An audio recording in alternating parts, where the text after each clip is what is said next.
visto las cuestiones de las secuencias textuales, descripción, exposición y argumentación. Otro bloque de temas vinculados con la escritura académica tiene que ver con el uso de los signos de puntuación, ¿no? Y lo primero a marcar en este sentido es que cuando uno escribe, los signos de puntuación no se condicen con el lenguaje hablado. O sea, no, a veces como que hay pausas y demás, pero no son en la escritura, menos en la escritura académica, un fiel reflejo del lenguaje hablado, el lenguaje de la escritura académica, ¿no? Son muy importantes los signos de puntuación en nuestro trabajo, ya sea, reitero, en cualquiera de los tres. Y en cada uno tiene una particularidad especial, les diría, si lo pienso en particular.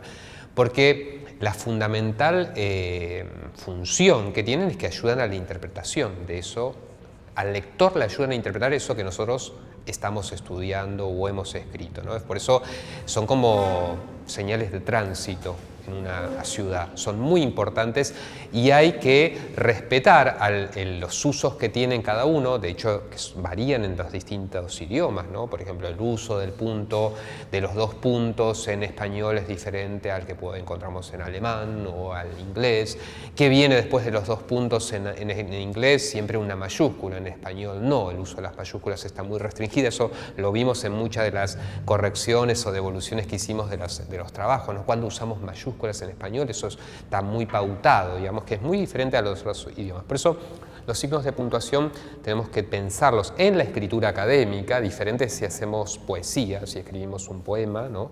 Es muy distinto. Nosotros vamos a hacerle mucho hincapié a los dos puntos, esto yo lo habíamos introducido en nuestros ejercicios, pero lo primero a decir es que una forma de ayudar a interpretar al lector eso que estamos escribiendo, que va a ser nuestro evaluador a su vez del trabajo final, es que jerarquizan la información, ¿no? Los distintos signos de puntuación tienen diferentes funciones y usos que nos permiten jerarquizar eso que escribimos, ¿no? Y le ayudan en ese sentido a darle una unidad de sentido a los distintos textos, ya sea una enumeración, ya sea un enunciado, ya sea un párrafo. Por eso uno de los principales, creo que eso apareció en todos y a veces de manera recurrente, uno de los principales comentarios que hice en mis escritos es que el párrafo tiene más de una oración, ¿no? Eso prohibido, salvo, ahora vamos a ver qué tipo de párrafo podemos pensar con una sola oración, ¿no? Ahora vamos a ver qué tipo de párrafo en particular nos da ese pie.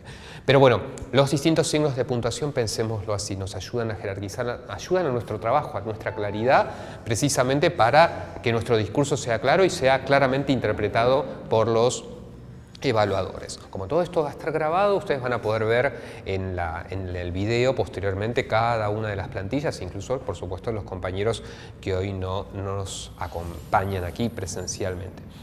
¿Qué signos de puntuación básico podríamos destacar? Aquí ahí vienen un par de cuadritos y sus significados. El punto final, aquel que nos cierra el trabajo final, ese nos va a dar mucha alegría poner cuando terminemos el trabajo final, no el plan de trabajo del taller, sino el punto final, porque desarrolla un tema global, ¿no? El punto final dice: hasta aquí llegó este libro, hasta aquí llegó este estudio, hasta aquí llegó este ensayo o nuestro estudio o nuestro diseño, ¿no?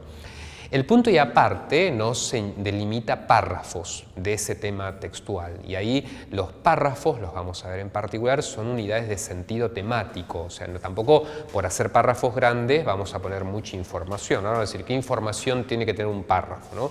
Pero en la escritura académica más de una oración seguro, tiene que tener un párrafo, un nudo, un inicio, un nudo y un desenlace que puede tener 3 o 4 o 5 oraciones, ¿no?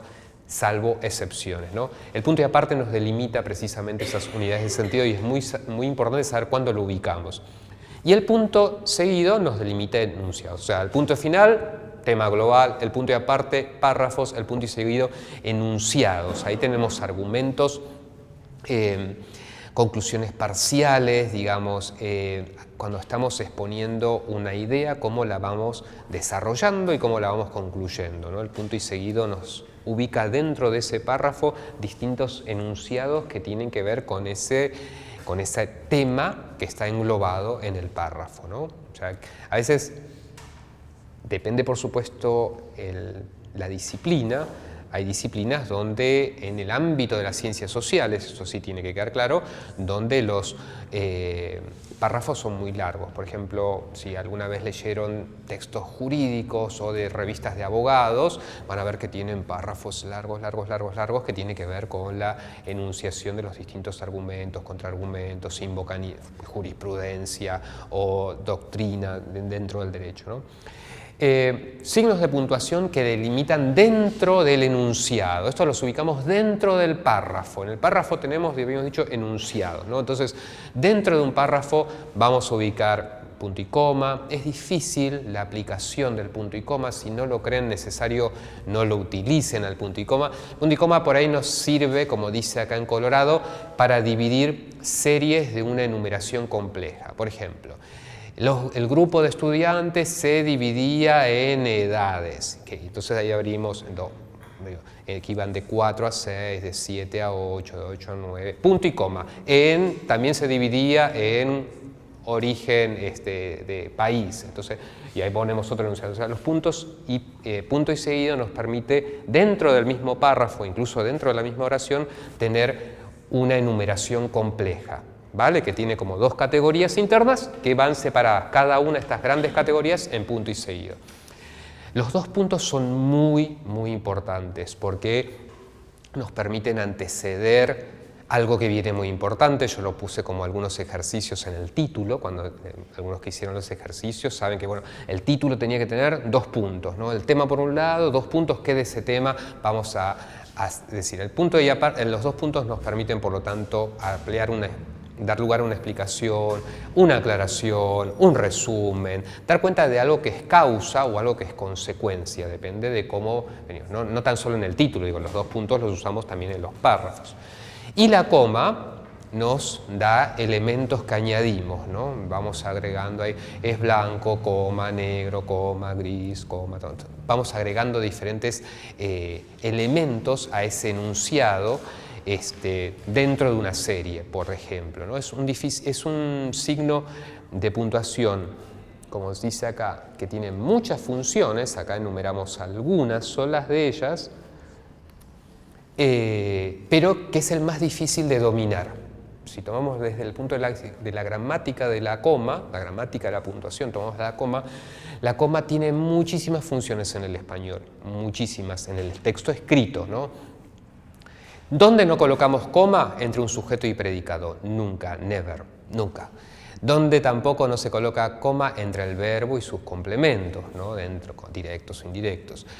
Donde no, sí podemos colocar comas, como decíamos, coordina una enumeración, ¿no? Salvo, también es posible cuando usamos alguna conjunción. La podemos poner delante de alguna conjunción como la y, digamos, coma y tal cosa, es posible, a pesar de que a veces se dice que no es posible poner, por eso lo destaco. Ante ausencia de verbo ponemos una coma. Por ejemplo, España tiene 10 jugadores jugando en Francia. Portugal, 20. Bueno, lo dije al revés al ejemplo. Bueno, España tiene 20, Portugal, 10. No hace falta poner el verbo. Ante ausencia del verbo, que en el anterior estaba el verbo tener conjugado, en este directamente ponemos la coma. Y para designar aposiciones, eso que aprendíamos en la escuela, ¿no? Las aposiciones van entre comas en la escuela primaria, ¿no? O complementos explicativos, ¿no? En general, ¿no? Indica precisamente la coma que el segmento enunciado o cerrado por la coma es un complemento de aquello de nivel sintáctico superior, ¿no? De aquello del tema al cual hace referencia ese enunciado. Vamos al siguiente, si nos deja pasar. Vamos a hacerlo más a mano. 2 puntos.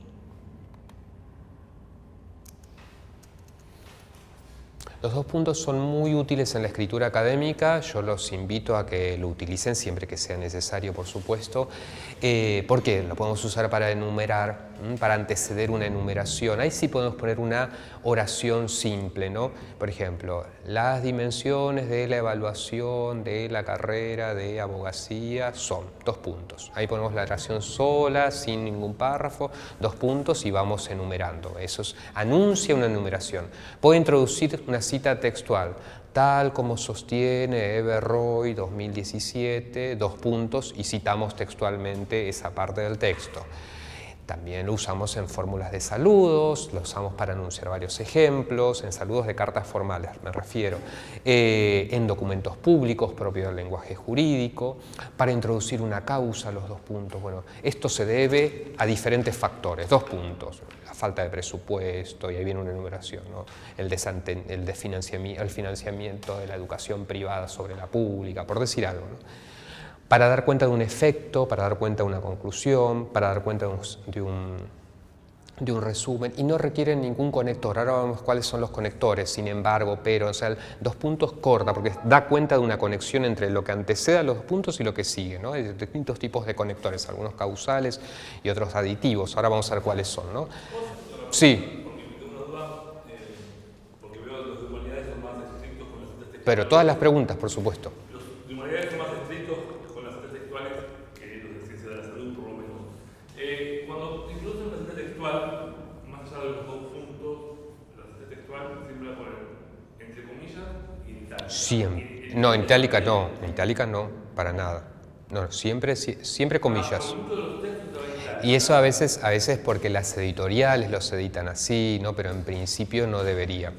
No debería, no.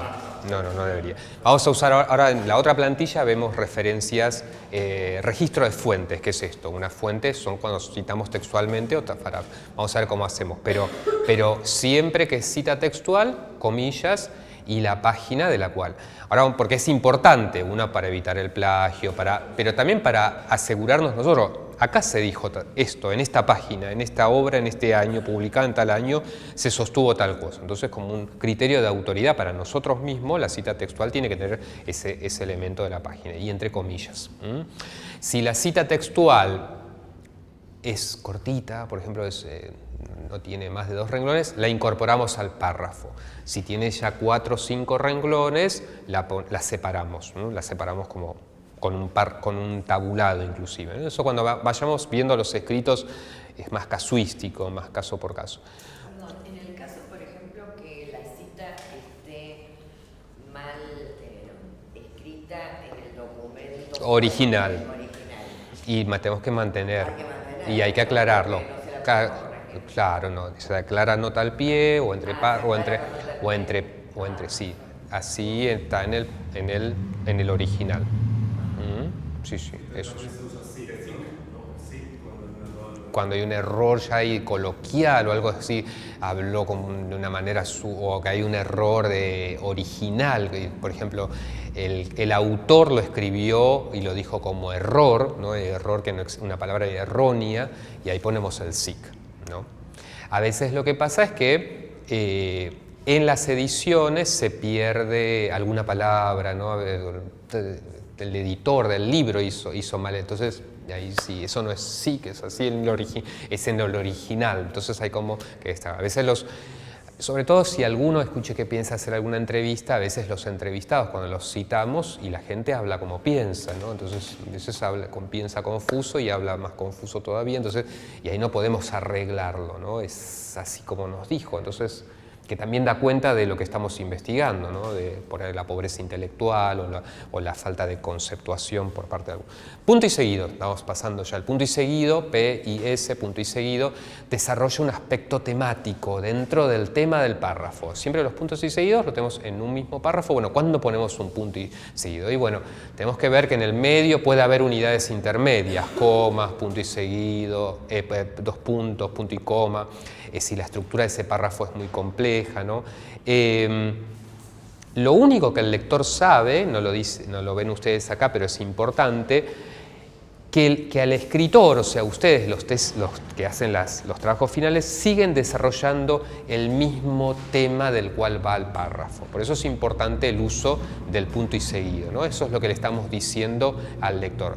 Toda esta información que está en estas oraciones va de este tema, ¿no? Reitero, esto es no para que lo tengan como manual, sino para que tratemos de identificar las diferencias sustantivas cuando escribimos. Punto y aparte, y con esto ya vamos terminando la gramática de la puntuación, es más fácil que los demás, salvo que tenemos que construir párrafos. Acá la tarea, más que nada, es la de pensar que los párrafos, traten de hacer ese ejercicio, tienen que tener un inicio, un nudo y un cierre. Cada idea, cada grupo de temas es una unidad de sentido. Ahora vamos a hablar un poco de los párrafos en particular. Los puntos y apartes nos inician precisamente, los indican precisamente, por eso ayudan a interpretar las diferentes unidades temáticas que están desarrollándose en nuestro escrito. Vamos a ver los conectores, antes de ver, así vamos como de la oración al párrafo, ¿qué es lo que tenemos? Conectores, este es como otro grupo, habíamos visto entonces secuencias textuales, signos de puntuación, tercer grupo de temas de escritura. Los conectores, que son estos elementos lingüísticos que también tienen esta función, igual que los signos de puntuación, de ayudar al lector a interpretar, tiene una función similar de guía de la interpretación, nos permiten vincular de qué manera, o interpretar de qué manera los distintos enunciados se vinculan entre sí. Si son causas, si son efectos, si es algo contrario, por ejemplo, pero, sin embargo, es diferente a decir en consecuencia, por consiguiente. Entonces, eso es clave que tengamos claro en nuestros textos, en todos ellos, ya sea el ensayo, el estudio metodológico o el diseño de evaluación, digamos. ¿Qué conectores aplican? Es muy difícil a decir sin embargo, a decir en consecuencia. Vamos a ver que hay, podemos identificar 4 tipos de conectores, todos los conocemos, ahora les ponemos nombre por ahí de la gramática, ¿no?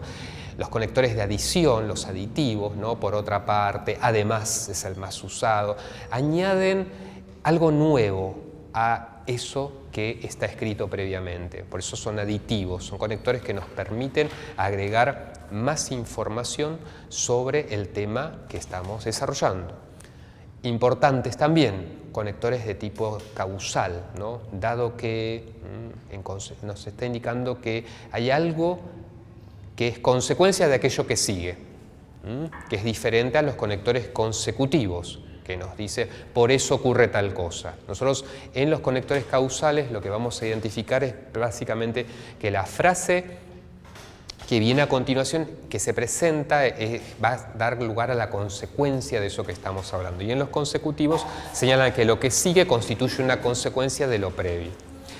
Y uno muy importante, los contraargumentativos. El pero es uno de los conectores más importantes que tiene el español, es la conjunción prototípica de los contraargumentos y nos sirve mucho incluso, ahí sí, no tan solo cuando escribimos, sino cuando pensamos, cuando planificamos nuestro trabajo final, digamos, hacerse la pregunta de pero, incluir el pero como pregunta, pero ¿qué estoy buscando? ¿Qué quiero decir? ¿No? El pero lo que hace es desviar la línea argumentativa cuando escribimos, ¿no? Desvía. Venimos diciendo eso, pero hay un problema acá. El pero nos da esa idea, es muy importante. Otros contraargumentativos, sin embargo, en pero, ahí sí los invito a que busquen los sinónimos en los diccionarios de sinónimos, tanto de la biblioteca como del Word. El español tiene muchísimos conectores, tanto aditivos, causales, consecutivos y contraargumentativos, así no se reiteran cuando escribo.